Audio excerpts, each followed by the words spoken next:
and welcome to Your Business, Your Wealth. My name is Paul Adams. I am CEO and founder of Sound Financial Group, and I'm not joined by Corey Shepard today. He left me wholly unsupervised, only to be supervised, and he would only do this if there was something as accomplished as one of the top litigating attorneys in the country. Today we have Alex Weingarten. Now, what many people might not know about Alex Weingarten, he is a trial attorney, but one of his specialties is helping probate really large estates. He is one of the top 50 trial lawyers in Los Angeles and considered one of the top entertainment litigators in the country. Alex, I'm so glad you could join us today. Thanks for having me, Paul. Pleasure to be here. Well, one thing I've got to say that is funny is you are only the second guest ever who has had to re-record an entire podcast episode. So in this will be 211 episodes. We've had to redo it twice. And so Alex is polished and ready to go. We were using a interim podcast recording platform. And then I went on a 6-week trip during which I found out they'd erase everything after 14 days and I couldn't get the interview. So my apologies for that, Alex, but I'm so glad you're back. Today, I thought we would have some fun with all of you just talking about what can go wrong in estate planning. Like my camera. Yeah. Well, that's part of the beauty of podcasting. We just talk and the camera jostles around. For those of you that are just listening to the podcast only, it's not that bad. Alex looks a little bit like Bear Grylls in the old Survivor Man, I think it was called, where he's out in the wild and the camera's moving around. But unless his tripod gives out again, we should be okay. But since our last attempt at recording this, one great example of an estate that we talked about on our show was James Brown's estate is just now wrapping up. And I got to tell you, Alex, the thing that I was most surprised about is James Brown has died. So I was a little out of the loop. It was quite a while ago. But maybe just to start off the conversation about what can go wrong. Because what goes wrong in really big estates seems to go just as wrong in normal size estates. It just doesn't make national news. So what caused something like James Brown's estate to be in contention for so long? I couldn't have said it any better myself that it doesn't matter what size of an estate you're dealing with, you're going to run into a lot of the same issues. They're just magnified when you've got more money involved. If you're fighting over $100, it's not a lot to fight about. Yeah. If you're fighting over $100 million, obviously, a lot more mouths to feed, a lot more at stake. But it's, they can be similar issues. And they're always marked by the same problems. The first of which is poor planning. And that can be because the right lawyer wasn't involved. It is more frequently because the decedent, James Brown, or anyone for that matter, doesn't want to think about their own mortality, doesn't really want to put in the time and energy to create a thoughtful estate plan. And ultimately, where the breakdown is they don't communicate. And that can be not communicating with their lawyer. That can be more frequently not communicating with their loved ones. And so you have a situation where people aren't clear regarding what it is that they want to happen with their assets after they pass, and that ultimately leads into litigation. And would you say that the litigation is the outcome? So somebody dies and they don't have a will at all. Pretty much all states, that's defaulting to probate and the state's intestacy laws. Is that Correct. right? And so how does that shake down in most states when it happens? When somebody just dies and they don't have anything in place? Well, so it's important. I'm going to answer your question, but I think it's also important to point out that these disputes can also arise when there is an estate plan in place. Mm-hmm. Just because you have an estate plan doesn't mean that it's not going to end up being litigated. Most of the cases that I'm involved with do have fairly comprehensive estate plans. There is still a breakdown, and it's either in the planning process itself, but more frequently it's in the lack of communication by the decedent with either their attorney or their loved ones. But to answer your question, if you don't have an estate plan in place, then ultimately the largest beneficiary is going to be the government. because one of the primary reasons to have a thoughtful and considered estate plan in place is not just to avoid litigation, it's to minimize taxes. And if you go to a good estate planner, candidly, even a mediocre estate planner on the front end, you're going to be able to avoid the government taking a large portion of what would otherwise be left behind to your loved ones. So it's very important for that reason. And you might be thinking to yourself, I don't have a lot of money. I don't want to spend more money on a lawyer. It is worth it to have the consultation because one, like I said, if you are clear in your intentions that it avoids fights that are going to happen with your family after you're gone, it can also help avoid hurt feelings if there are things that you want to have done. But most importantly, in most instances, it avoids a tax bill that could otherwise easily be avoided.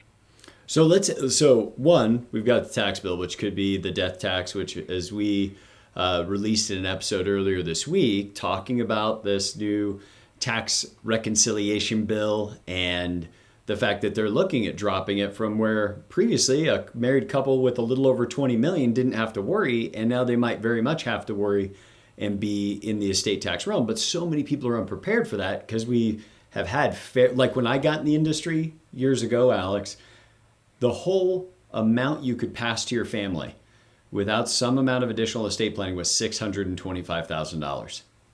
That was it.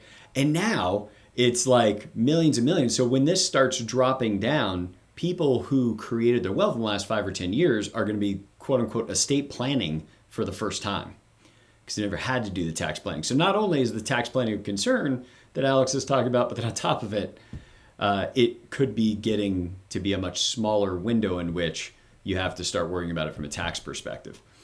But you were talking about this, it's something we refer to as air conditioning, but air as in HEIR, air conditioning, that you have to prepare your children for whatever you're going to do with your estate. And I think that gets all too overlooked. People feel like, yeah, I got to get around to talking to the attorney, but they don't think about what the emotional wake of their passing is going to be when that estate plan gets read out. Can you just share some examples of where you've seen that maybe the parent was super clear, but because they weren't super clear in the communication of their kids, like it just blew up? So my best example is actually my first example was the first case that I was ever involved in this area. There was an estate, was not particularly large, and the decedent couple had 2 children, adult children. One was relatively financially successful, had their own business, owned a home, was self-sufficient, was fine. The other child was not. Did not have a successful career, had a bad divorce, needed money. And so the parents made a decision that they were going to leave their house to the daughter who was in need, as opposed to the son who was not. And they never talked about it. They never had a discussion in advance explaining that they were doing this because of a need and not because of any other reason. That it wasn't because they loved the daughter more than the son, or the daughter had done more for them, or the daughter had done something untoward to manipulate the parents into making this decision. There was a rational basis for the reason why. And by the way, just so you're clear, it's your money. You can do whatever you want with it. And so you can have a good reason, a bad reason, or no reason whatsoever. If you are clear in your intentions with your attorney in drafting your estate plan, you can make any decision you want. There is no compulsion to do anything, to divide it evenly amongst your children, to give it to charity, to not give it to charity. You can do entirely whatever you want with it. It's your money. But back to the story, because that discussion had not been had on the front end, there were hurt feelings. There was litigation that ensued. There were allegations that the brother was making against his daughter, that she had manipulated their parents into doing this. And again, it wasn't a lot of money that was involved. This was a relatively modest estate. But it had more to do with emotion that easily could have been avoided had the parents just gone to their son in advance and said, listen, we're doing this because she needs it and you don't. Really good. Well, now have you ever seen the movie A Tale of Two Kitties? It's the I have Garfield not. movie part two. There is a scene, and I was watching it with my kids the other day. There's a scene in it where this nephew is supposed to inherit this huge estate, but it goes to the cat for the remainder of the cat's life. And the cat is super upset about it. I may talk to my production team and have them put a clip of that right here because it is amazing how unprepared the nephew is. At one point, he stands up and says, "Well, thank you. She said so many kind things, and I appreciate all of you guys being here." And the attorney's like, "Sit down. I'm not done." Because as it's pouring out all the virtues on this cat who's going to inherit everything, but she hasn't said it's the cat yet as he's reading the document. And he's like, "Oh, yes, that all applies to me." And then suddenly he finds out it's the cat. So I think that gives a good example of what can go wrong and how infuriating it could be. You know, you think about how easy it is to get so mad when you're talking to somebody you like and the cell phone connection doesn't work well, right? So imagine instead that you've got a disagreement with something somebody said or put into place, and it's not just the phone line that's dead. The actual person who did it is dead. You can't communicate at all. Amplify whatever that lack of communication is by cell phone that makes you want to throw your phone out the window on a highway times 100 because A, it's financial, which means it's more emotionally charged, plus you can't even possibly communicate to them about it. Well, and it's really the emotionally charged part because most of these disputes, listen, some of them are clearly about money, so let's be honest about that. But a lot of them are not. A lot of them are about emotion. A lot of them are about unresolved emotional issues and family issues. You know, mom loved me more than she loved you. You know, it's what a family law colleague of mine refers to as the red couch. The red couch has no financial significance, but everyone's going to burn the house down fighting over the red couch because of what that signifies. And it might signify nothing. It's the rosebud of of the family. And so you as the patriarch or matriarch of the family can really do kind of the last bit of good for your children or whoever your heirs are by being clear in what it is that you want. The best situations I've ever witnessed are the ones where everyone is very open and honest about what their expectations are and about what their intentions are. I had a family once that I represented where the matriarch of the family, who ended up living for another decade easily, she was in her 80s at that point already, had her children come over to her house.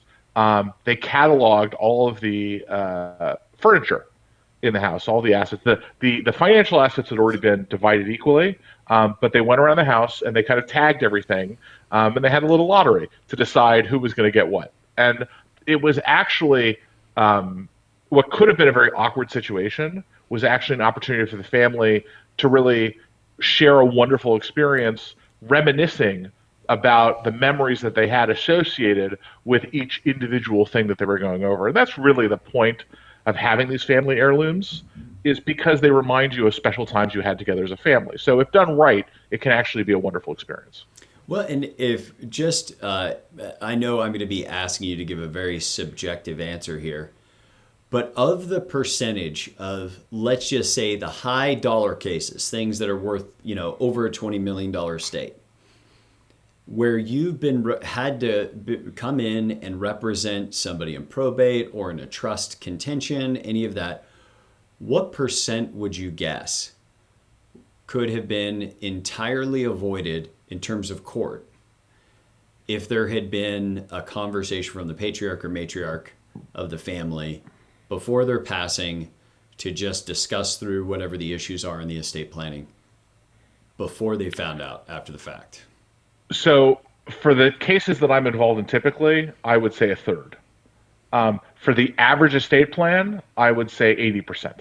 Wow. And this is because no matter how much conversation mom or dad have before they pass away, the dollar amounts are so big that these people are going to push the attorney button just too easily because there's just so many zeros and commas. Is that the reason why? Yes, they also tend to be more complicated, and so even the best laid plans can still lead to problems. But typically, the larger cases have, in addition to planning, there's a lot of administration that needs to occur after the death, and that can lead to disputes. So even if, okay, you get X and she gets Y is all clear, how those assets are administered, assuming they are income producing assets and there is ongoing administration and management of those assets, that itself leads to problems. Got it. So a lot of it has to do with the nature of the assets that are involved. Um, there's also just good old fashioned greed. So greed is a substantial portion of all of these disputes, and people are constantly coming up with new and inventive ways to be greedy. Yeah. I had a case where the very wealthy woman, self-made, very successful, left a large estate, and it was a relatively uncomplicated estate given the size that was involved. It was a couple $100 million, but it was relatively uncomplicated in terms of the asset mix. There were a lot of different beneficiaries. She was very charitable. She was very civic minded. So was a lot of money to sprinkle around. So she was giving it to a lot of different charities. Her son, who was getting a lot of money, had received a lot of money throughout the course of his life, and was getting a lot of money through this estate plan, wanted it all. And so he came up with, mind you, this is an estate plan that was constructed very carefully over the course of several years with very sophisticated, very competent legal advice. And the son came in and said, Mom amended it all on her deathbed with this handwritten note that was illegible, by the way. It was literally illegible, but he contended that on her deathbed, as she was lying in the hospital, that she amended her estate plan to give him everything. Like, this reminds me, it's like almost up there with the person that like hires somebody to kill their spouse. Like, don't let it look like a suicide because I need the life insurance money. Like she scrawled this out on her deathbed saying she meant to leave it all to me, forget the notarized estate plan, everything else. But that was enough room for him to bring a case, it sounds like. It was actually, so it was, he had to be very careful though, because the expectation was that he would initiate a contest. And in most states, no contest clauses in trusts and wills are enforceable. They're not in every state, but in most states they are. It's difficult to enforce, but they are enforceable. And a no contest clause for our audience just means if you contest this trust, we'll disinherit you from the rest. Correct. Okay. Correct. That you will be, if you contest it, you said it perfectly. If you contest the trust, then you are disinherited. And it's not only that you're disinherited, depending on how it's written, your heirs could be disinherited as well. So, the grandchildren could be cut out as well. So the grandkids are like, come on, Dad, take it easy on Grandma's estate. You're going to get all of us thrown out. Exactly. So it was, but what was interesting about this situation was everyone expected that the son was going to file a contest. And so he was actually written in specifically to the no contest clause, where the decedent said, I expect my son will contest this. And in the event that he does, he gets nothing.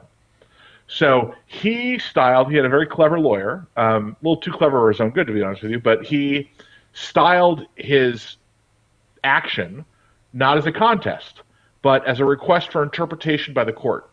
He said, here's this amendment. I want the court to interpret what it means. Now, what he then did was he had two children. One of his children, who had a relatively minor, it was just a few $1 million, a minor bequest in the estate plan, then filed a traditional contest. And a traditional contest is when Mom created this estate plan, she was not of clear mind. She didn't know what she was doing. She was incompetent. She was under duress. It was the product of fraud. And those happen all the time where someone will say, no. If Mom knew what she was doing, I clearly would have gotten more. And so you challenge on that basis. And that's a fair amount of what any litigator in this space does, but it's definitely a significant portion of my practice as well. So first off, what I should do as an only child is just make sure that my mom's estate plan leaves just me as beneficiary. And then I'll let her know I won't contest it. Exactly. But Exactly. Good plan. So this guy, he got his son to do the contest to go against the case. Just curious, how did it end up sorting out? So I disinherited the grandson. Got his case thrown out of court. Not even on the merits because they made a mistake. Actually, it was interesting. Just I'll nerd out on a legal Yeah. point. What ended up happening was there's a concept in the law called standing, and for your viewers that watch the news, you might hear it come up quite a bit. It was very prominently featured in the election litigation after the 2020 presidential election, and this concept of standing is you have to have suffered an injury in order to be able to make a claim. The courts are not there to resolve theoretical disputes. They're not there to give advice. If there's an actual controversy and you have an injury from that controversy, then you are entitled to go to court. So in that instance, what the grandson was claiming was there were 4 amendments to the trust. Okay, and the 4th amendment was the operative amendment. That was the one. It's the last one. Now, the son was contending there was this 5th handwritten amendment that was a crock, but we were all operating on the assumption that there were 4. There was the 4th amendment was the operative amendment, and what the grandson said was the 4th amendment is the product of fraud and duress, undue influence, and so you should go back to the 3rd. The problem for the grandson was that he actually did better under the 4th Amendment than he did under the 3rd Amendment. So he went to court taking a position that he should get less money. And that meant that he did not have standing to pursue his claims no because injury. He was not injured Yes. as a result of the creation of the 4th Amendment, and we got his case tossed on that basis, and then I got him disinherited as well. And after that, the son got scared and realized what was in it for him, and so we ended up getting the case resolved. So one takeaway I know for our audiences that I hope they can walk with today is, number one, letting your children know what your intentions are with your estate plan. Because we hear it as financial advisors. We'll hear somebody say, well, I'm not looking to leave my kids rich. Or other clients say, no, I really want to preserve wealth. I think that the way the country's going, they may have a harder time getting a leg up than I had. And so I want to leave them with some wealth. And we hear both sides of it. But the thing that I know I don't ask often enough, and I would ask my listeners to ask themselves this right now, but then also something I'm going to talk to our advisors about bringing up every time those come up is, have you told them? Please. What's interesting about that is a story that I like to tell, and it actually just came up in the news recently, I think it was last week, was Anderson Cooper gave an interview years ago.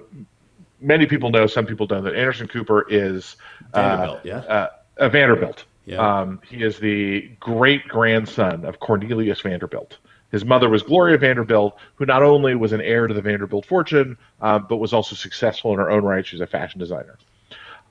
So when Anderson was, I think he said 12 years old, his mother said to him, just so you know, you are going to inherit nothing.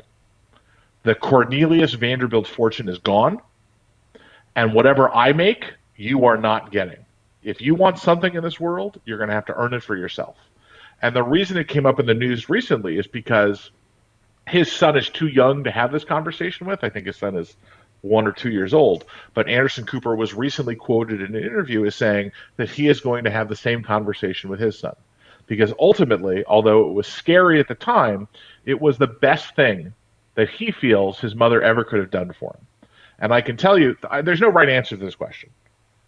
People have to make the decision for themselves, and there are lots of good reasons and bad reasons to go in either direction. But I will tell you that something that I see over and over again in the cases that I'm involved in, the clients that I represent, is that when you have children that come into great wealth and they did nothing to earn that wealth and nothing to establish themselves as productive members of society, I see a lot of problems.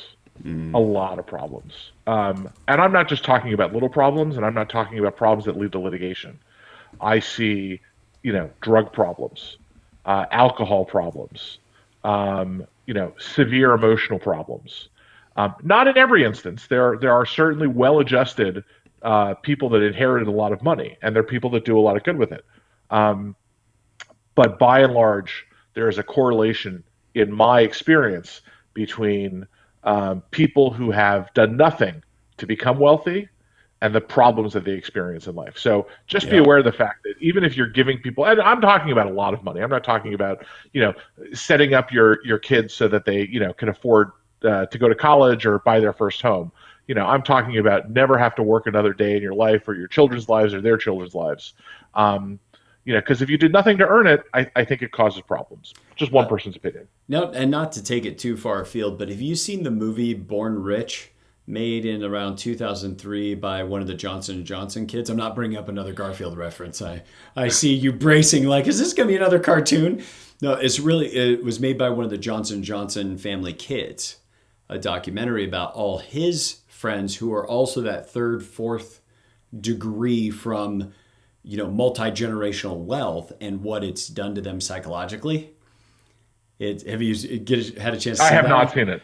I have not seen it. So the Johnson and Johnson kid at some point gets his father to speak, and there was just a tremendous amount of guilt and shame that he was a full generation separated from this dynastic wealth that he had nothing to do with as he sat in front of his enormous brick fireplace and all that. And it's tough. One of the things, and just love to get your kind of off the cuff thoughts on it as we wrap here, but one thing we've talked with clients about is that, of course, there is nothing more unequal than the equal treatment of unequals.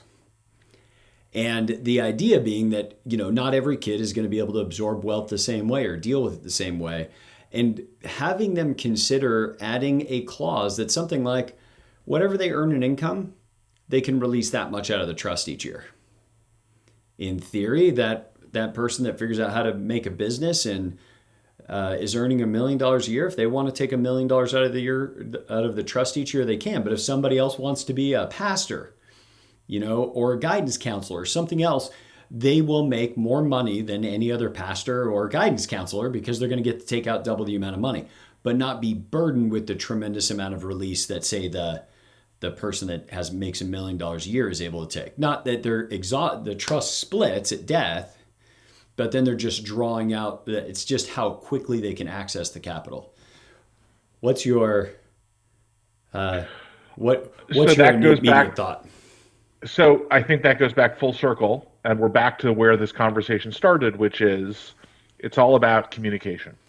Um, if you are free to construct your estate plan however you see fit, um, and you don't stop parenting your children at any point in your life, even after you're gone. There are still valuable lessons to provide.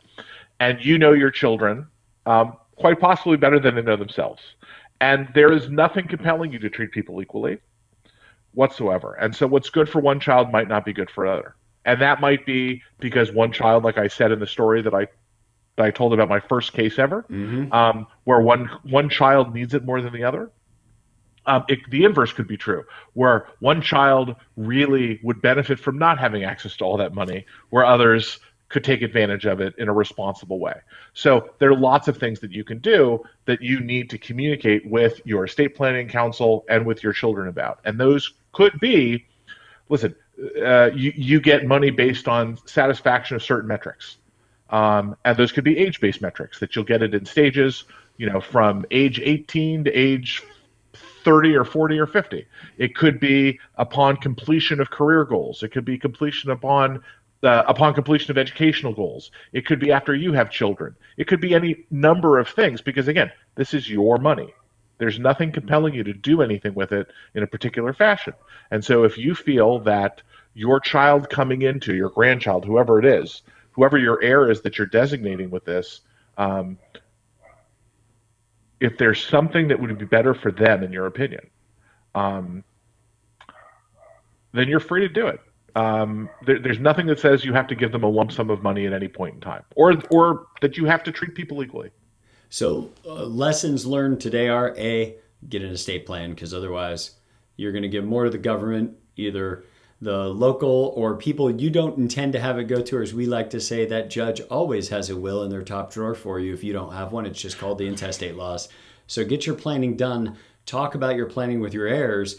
And I really liked what you said last, which is we don't stop parenting just because we're in the box in the ground, that that responsibility continues.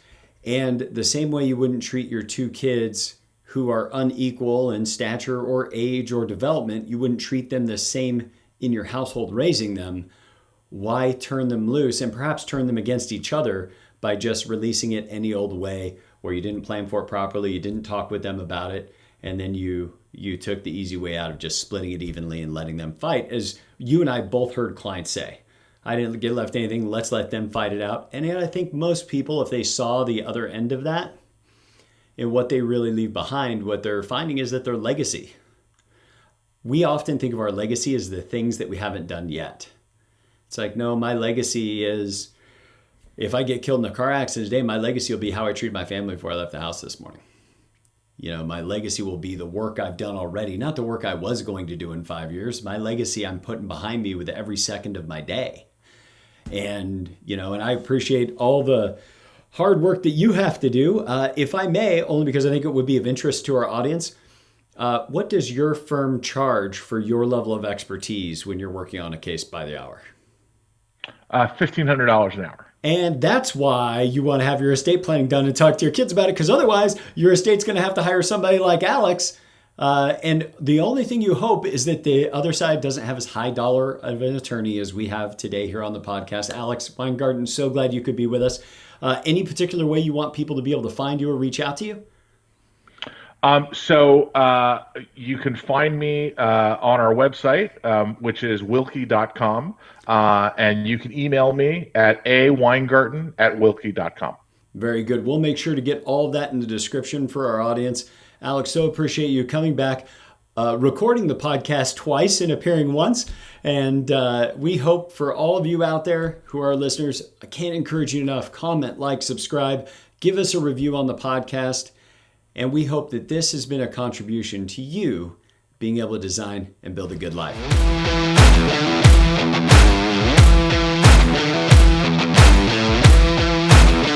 Hey.